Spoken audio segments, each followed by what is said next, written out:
আমরা দেখেছি যে একটা ইলেকট্রিক কারেন্ট লুপ, মানে যেটি যার মধ্য দিয়ে একটি ইলেকট্রিক কারেন্ট প্রবাহিত হচ্ছে, এবং সুবিধার জন্য সেটার খাড়া দিক এবং সমতল দিকে ভাগ করেছিলাম সেটাকে। আর সমতল দিকগুলি এবং সমস্ত জিনিসটা নিমজ্জিত রয়েছে একটা ম্যাগনেটিক ফিল্ডের মধ্যে বা চুম্বক ক্ষেত্রের মধ্যে। আর চুম্বক ক্ষেত্রটি ডান দিক থেকে বাঁ দিকে ওই যে তীরগুলো দিয়ে সেটা বোঝানো হচ্ছে, সেটি একটি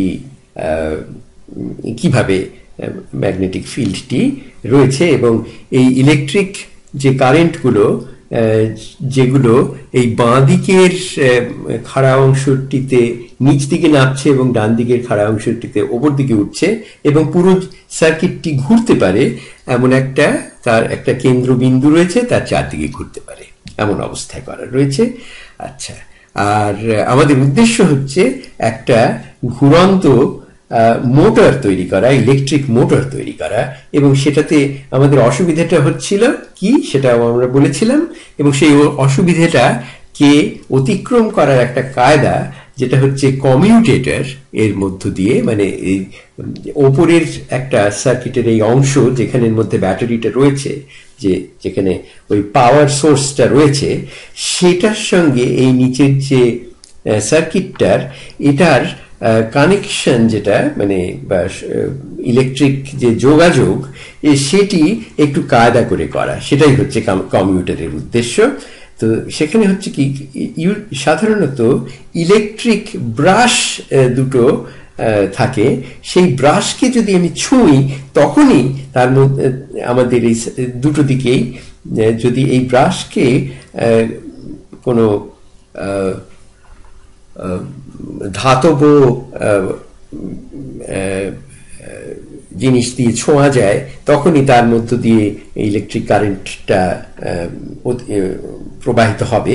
তো সেই রকম এই ব্রাশের সাহায্যে আমরা এমন ব্যবস্থা করেছি যে অবস্থায় প্রথম দেখা যাচ্ছে, তার থেকে যখন 90 ডিগ্রি আমরা ঘুরে আসছি দ্বিতীয় ছবিতে যেটা দেখা যাচ্ছে, তখন ওই ওপরের সার্কিটটির সঙ্গে যোগাযোগ, ইলেকট্রিক যোগাযোগ ছিন্ন হয়ে গেছে, কারণ ব্রাশগুলো তখন আর এই নিচের কারেন্ট সার্কিটটিকে ছুঁতে পারছে না। এবং সেই অবস্থায় কোনো বল অনুভব করছে না এই নিচের সার্কিটটি। অতএব তার সঙ্গে সেই টর্ক, যেটা ঘোরানোর মোচড়ানো বল যেটা বোধ করছিল এই কারেন্ট লুপটি, সেটিও তখন সে অনুভব করছে না। কিন্তু তার ওই ভরবেগের, মানে কৌণিক ভরবেগের ইনার্শিয়া বা জড়তার জন্য, জাড্যর জন্য সে ঘুরে এসে যখন আবার যুক্ত হবে ওই ওপরের অংশটির সঙ্গে, ব্যাটারির সঙ্গে, তখন হবে কি, এই কারেন্টগুলো দিক যাবে বদলে এই নিচের সার্কিটটাতে। সেটা একটু ভাবলেই বুঝতে পারবে। এবং তখন হবে কি, ওই আগে যে প্রথম অবস্থায় যেটা হচ্ছিল, যে ওই টর্কের দিকটা যাচ্ছিল বদলে, এবং তার ফলে আমরা একটা অসিলেটর তৈরি করে ফেলেছিলাম যেটা খালি দোলনার মতন দুলবে। সেটাতে এবারে হচ্ছে কি, এই কমিউটেটর ব্যবহার করার জন্যে কারেন্টের দিকগুলো যাচ্ছে বদলে, তার ফলে সে আর সেই দোলনার মধ্যে পড়ছে না। এবার সে যেই 180 ডিগ্রি ঘুরে সে এলো, তখনই আবার সেই টর্ক তাকে একই দিকে ধাক্কা দেবে এবং সে ঘুরতে শুরু করবে। এবং এই ধরনের ইলেকট্রিক মোটর এর ব্যবহার আজকাল সর্বত্র।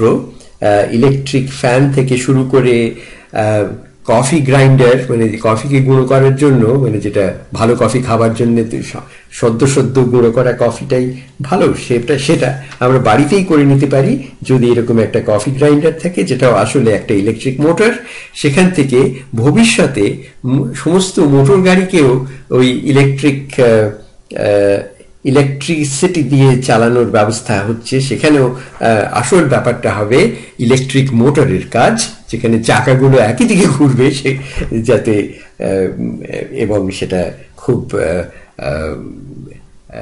সহজে করা যায়, সেটার দিকে চোখ রেখেই আমরা এগোচ্ছি। এবং যতদূর মনে হয় যে আমরা এই ইলেকট্রিসিটির যুগে আরো বেশি মাত্রায় বাস করব, যখন আমাদের সমস্ত